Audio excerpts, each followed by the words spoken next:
Well, welcome back to Shoe Leather Faith. My name's Robert McMillan, and I'll be your host for the next 15 to 18 minutes. And we're back on schedule, kind of. I've been down since Thanksgiving of last year with COVID-19, and it's not been the most fun I've had during any winter that I can remember. Truly, this has been the winter of my discontent between general aches and pains of COVID, chronic fatigue, and that bugbear of all symptoms, brain fog. And boy, have I got brain fog. So I hope that you'll be tolerant of me. If you have any questions or disagreements or anything like that, put them down below and let me know about it. Be nice though, because I've been sick. Also, if you would subscribe to this channel and then click that bell to be informed of the next video coming out, I'm going to try and get back on my schedule of every week putting out one video.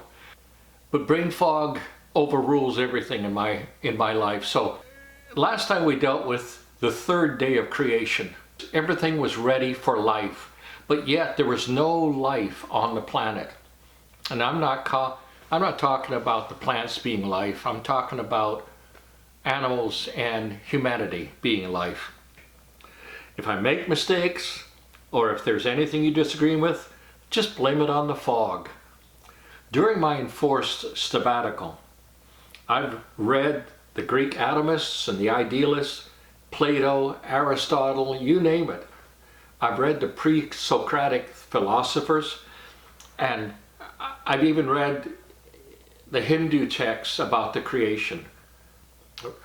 And I remember back a number of years I was in Angkor Wat in Cambodia, and there was this huge bas-relief across a wall in the Wat, in the temple, and it was explained to me as a ocean of milk, and it's from that ocean of milk all life came.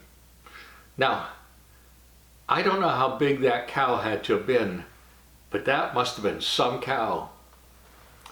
But people have been trying to explain cosmogony, the genesis of the cosmos, if you will, since man was on the planet. I've read the Greeks, the Romans. They didn't have a lot to say about it other than borrow it from everybody else. I've read the medievalists, because that was my graduate work in literature. And then I've read the Renaissance scientists all the way to Johannes Kepler, a Christian, Christopher Huygens, a Christian, Albert Einstein, not a Christian, Stephen Hawking, certainly not a Christian. By the way, because of my brain fog, I'm going to be reading a lot of the text, so I hope that you'll tolerate that for now until I get my brain back in gear, okay? Cosmogony is the study of the creation of the universe and has gone in two primary directions, away from God and towards God. Certainly there's been a smattering of positions made by those who wanted to find a compromise, but you know, truth doesn't handle compromise very well. You're either truthful and accurate or you're fictional. There's nothing in between. Most popular cosmogonists of our day, at least the most popular ones, are content to go down the broad fictional road. I'm driven through intellectual honesty, a good education, and loyalty to God, His Word, and His kingdom to remain with the narrow path of truth. I don't understand all that I'll be speaking about, but I'm sharing with you what the Bible explains, and sometimes I can't put science so-called, and the Bible narrative together. But you know, God will do that in His good time. In the meantime, I'm just going to believe the Bible. So let's get started on our journey to enjoy the creation of the universe. And I want you to turn to Genesis chapter 11, verses 14 to 19. And it says, "Then God said, 'Let there be lights in the firmament of the heavens, to divide the day from the night, and let them be for signs and seasons and for days and years.'" And there it's giving you the primary purpose of the lights, the sun and the moon. "And let them be for lights in the firmament of the heavens to give light on the earth," and so it was. Then God made two great lights, the greater light to rule the day, or dominate the day, literally as the Hebrew word says, and the lesser light to rule or dominate the night. He made the stars also. So most of the universe he passes off with 5 words. Make something of that. God set them in the firmament, created, made the way they are, in their full blossom, not just gas and dust that congealed into a porridge, and then the porridge became stars and planets. And verse 17 says they were to provide light on the earth, and to rule over the day and over the night, and to divide the light from the darkness. And God saw that it was good. So the evening and the morning were the 4th day. Now without the sun, the earth had no revolutionary moment. Granted, it did rotate on its axis, okay? So we didn't have day and night, but we didn't have any seasons because the earth was not moving around the sun because there was no sun yet. As soon as he created the sun, he set it all going. At the beginning of the 4th day, the earth was alone in the universe. There's nothing else. There was light that was coming from God. I believe it was God's Shekinah glory. And that provided the day and the night as the earth rotated on its axis. The 4th day provided the celestial time structures essential to providing the knowledge of chronology on the earth and the proper succession of the seasons of the agricultural year. The sun and the moon were set in the heavens by God, not simply drawn there by gravitational attraction, and the purpose was to give light to the earth and set up the calendar. Now look at photographs of the various planets. These show catastrophic evidences of ruin. Surely God was not running a cosmological used car lot on the 6 days of creation. We must assume that the stars and the planets were all shiny and new when he started. Imagine the new heavens and the new earth. That's not just a refurbished heaven. The Greek word kainos, it means these were new. Not just the old things with a coat of paint. Imagine the new heavens and the new earth after God restores everything to the way he originally planned them to be prior to the fall. As they say in the land of my birth, that was smashing. Well, don't say it often, but I've heard it said. So how was it at the beginning? God didn't create the universe by scattering stardust through the universe and gas through the universe and allowing it to congeal into a lumpy porridge of stars, planets, and all the other bits and pieces that make up our present universe. When God created the moon and placed it above the earth, the surface was smooth. You wouldn't have found the man in the moon, probably. It was as smooth as a baby's bottom. There were no crater impacts. The recession of the moon began sometime later when the creation stopped being good as God stated it. Now, the recession of the moon is receding or moving away from the earth, and they figured at about 3.5 centimeters a year, which means at roughly 1.5 billion years ago, if there were that kind of time frame, the earth and the moon would have pulled each other apart, destroyed each other. Now, when I was a kid, I remember in junior high school, middle school, if you will. In middle school, they taught us that the recession of the moon was at about 6 yards a year, which means by this time it'd be long past viewing. And God placed Saturn exactly where it belonged, and Saturn at that time, I believe, had no rings, since they were the result of debris captured by the gravity of this huge gas giant after some catastrophic collision. The rings of Saturn were established later, and I'll tell you about them in a future video. I think it makes sense.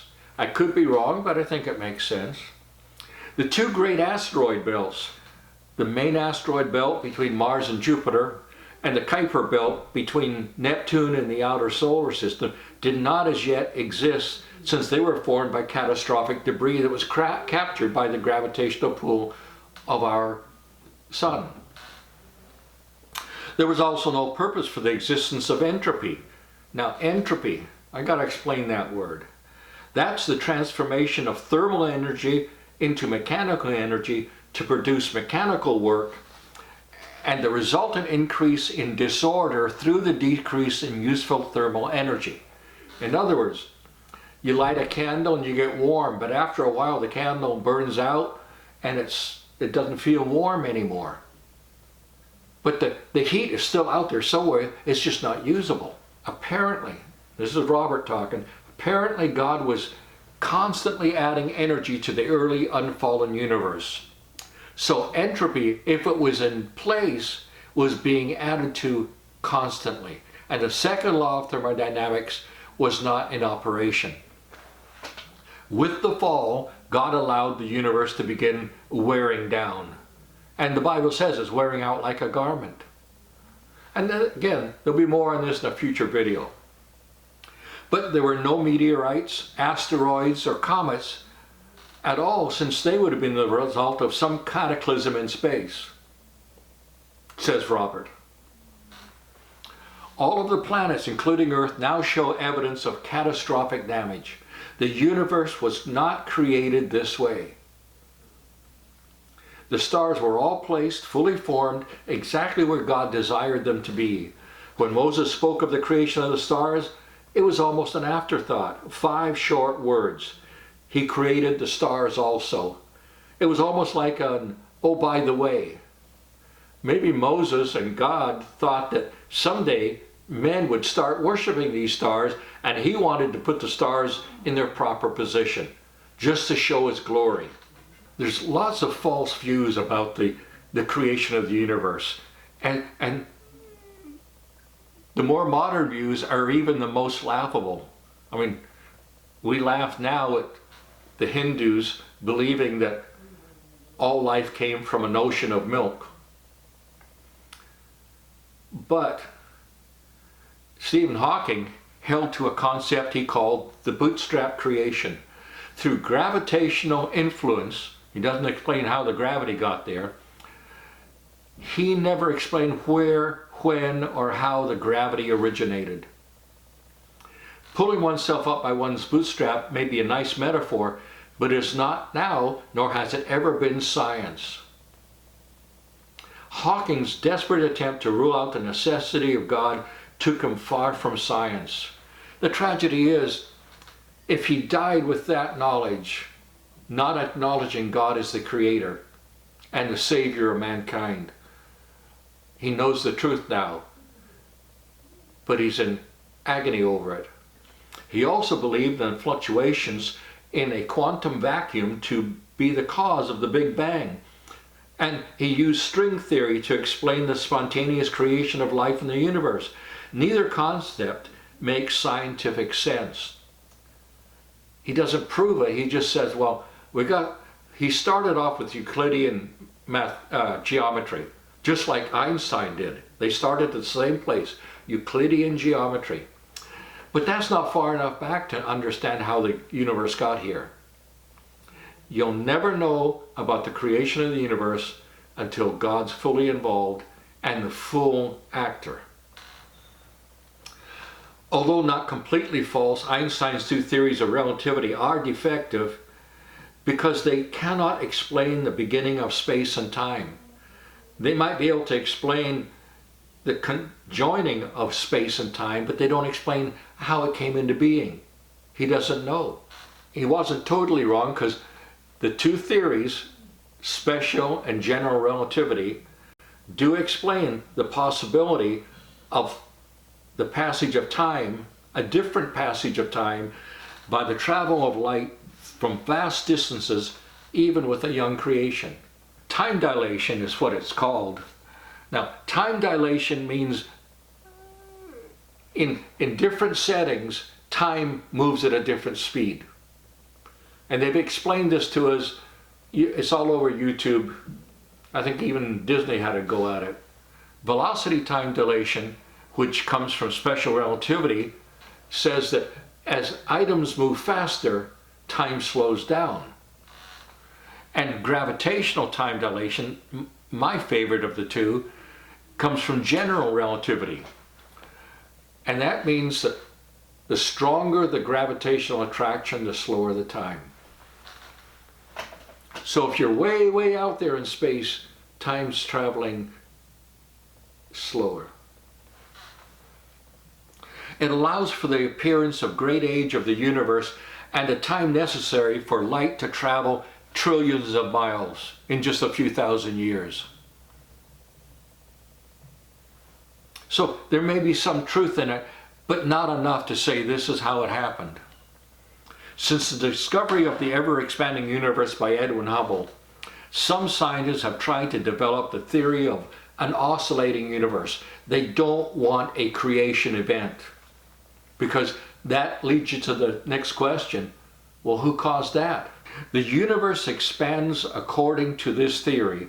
It's called Hubble's law or Hubble's constant, until gravity finally draws it all back together and thereby produces a new Big Bang. So it's going out, gravity pulls it back in, creates a new Big Bang, and it blows out again, and it oscillates. Evidence for this possibility is completely lacking, and most scientists today reject it. That's why they're stuck with things like quantum fluctuations and string theory. And the speed of expansion is increasing. So the evidence is getting less and less for those who want to make up evidence for the contraction of the universe in an oscillating universe. The English astronomer, this is this guy here, the man who coined the term Big Bang, he didn't like the Big Bang, he wanted to reject it. He believed not in the Big Bang, but in a steady state universe, possibly an oscillating universe,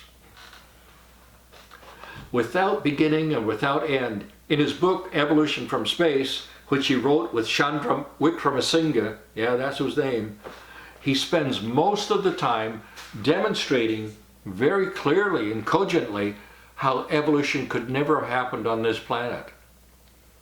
In the last few chapters, he said, well, if it couldn't happen here, and his arguments are very good, if it couldn't happen here, where did it start?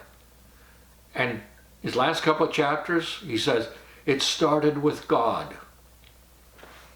And you may want to look up the term panspermia. In other words, he identifies God as the universe. And throughout the universe, there was the seeds of life everywhere. And that's just pure fiction. This answers nothing at all, since all he's doing is kicking the can down the road to some other planet or some other galaxy. And there's no scientific evidence for it. He just hopes it's true, because he didn't believe in a God. Let me read you a few quotes by unbelieving scientists. One was a man named Boethius. This is his big book, The Consolation of Philosophy. It's a good read, and it's from this book that we get the concept of the Wheel of Fortune. Yeah. Hey, Vanna, let me buy a vowel. But this is where the book came. This is where the concept of the Wheel of Fortune came from. And in the Consolation of Philosophy, Boethius, who was not a Christian, he was barely a deist. He said, Earth is merely just a point in space. So he understood, even back in the 5th century, that the Earth was a tiny, tiny fleck in a huge, huge, huge universe. Now another guy, Claudius Ptolemy, we know him as Ptolemy, he wrote a book called the Almagest, the 2nd century AD. And he said in that, Earth is a mere mathematical point in relation to the distance to the nearest stars. What does that mean? He's stating at the outset, and people followed Ptolemy for, well, 1,500 years anyway. But Ptolemy's saying the universe is vast and the Earth is incredibly tiny. Now we get to the modern day with the late Stephen Hawking.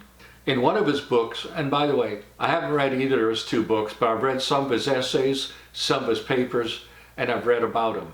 I didn't want to give his estate any money for such bad science.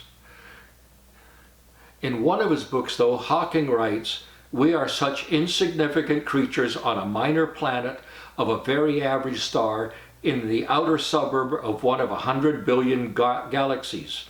So it is difficult to believe in a God that would care about us or even notice our existence." Well, that's depressing. Nothing we could do about it if it was true, but he gives no evidence, nor has he any evidence to give. And now that he's dead, sadly, he knows the truth. Compare the arrogance of Hawking with the humble worship of King David in Psalm 8, verse 3 through 5. "When I consider your heavens, the work of your fingers, the moon and the stars which you have ordained, what is man that you are mindful of him, and the son of man that you visit him?" In other words, King David is saying basically the same thing as Stephen Hawking, except he gives the answer. "For you have made him a little lower than the angels, and you have crowned him with glory and honor." So we may not be the big dog on campus right now, but we're going to be. And God has a wonderful plan for us through salvation available through Jesus Christ and through a renewed creation. Bertrand Russell, the 20th century atheistic philosopher and mathematician, and by the way, a great promoter of free love. He thought that was the answer to most of man's problems. He was an immoral man. And this is why he couldn't tolerate a moral God. And at the end of his life, a reporter asked him this question: "What if there is a God and he should ask you why you did not believe? How would you reply?" Russell's reply was, "You didn't give me enough information." Well, how much does he need? There's a whole universe out there. How to get there? And we know that it started from nothing. How much evidence does anyone need, for crying out loud? Richard Dawkins, one of the new atheists, he's still alive, and there's hope for him changing. He says, "Our universe is one of no design, no purpose, no evil, no good, nothing but pitiless indifference." If Dawkins is correct, how can we condemn Adolf Hitler, Joseph Stalin, or even Ted Bundy? Why can I not shoot my neighbor because his dog poops on my lawn? Answer that. If you have an answer for that question, put it down below. I'm curious. I'm not going to shoot his dog, but still, I'd be interested in your response. The new atheists, such as Richard Dawkins, state things like, well, Dawkins said, "Science is based on reason, while religion is based on superstition." That's not true. I don't base any of my beliefs on superstition. But I take the explanations, the presumptive truths that God puts in our minds and our hearts, and I reason them through. I don't believe things just because somebody tells me to. Carl Sagan was quoted when Voyager 1 sent back the first picture of Earth from beyond Saturn. And he says, "It's a mote of dust suspended in a sunbeam." In other words, how insignificant are we? Carl Sagan was very poetic, but he was no scientist.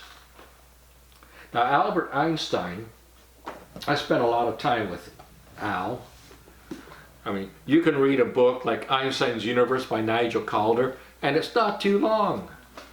And then you can read a series of essays that he wrote, Ideas and Opinions. Someday we're going to get a new universe. Not just refurbished, but brand spanking new. Will there be rings on Saturn? I don't know.